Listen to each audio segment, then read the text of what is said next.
Сегодня состоялся заключительный тур конкурса «Мастер-садовник года», в котором приняли участие садоводы, победившие в региональных турах. Конкурс «Мастер-садовник года» преследует несколько целей. Важнейшая из них – выявление мастер-садоводов и широкое распространение их опыта работы.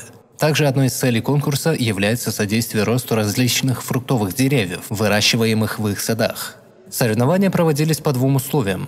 По первому условию садоводы восхваляли прекрасную природу Туркменистана, вкуснейшие плоды, растущие на туркменской земле. Во второй части конкурса садоводы поделились своим многолетним опытом. В соответствии с финальным условием участники отвечали на вопросы о садоводстве, экологии и охране природы по специально подготовленным анкетам. От имени президента Туркменистана участникам конкурса были вручены подарки и почетные грамоты.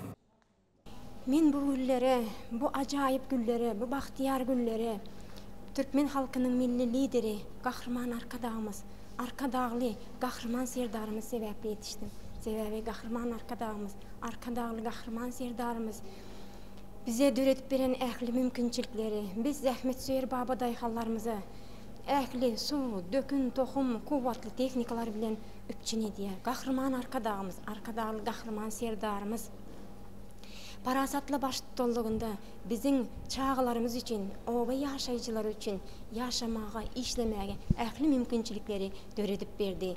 Kahraman arkadağlı kahraman serdarımız menin köp yıllap çeken zahmetime uludan baha verip bir neçe gezek devlet sıylaları bilen sıylagladı. Buna öz adımdan hem de maşkalamın adından köp sağ olsun aydiyan.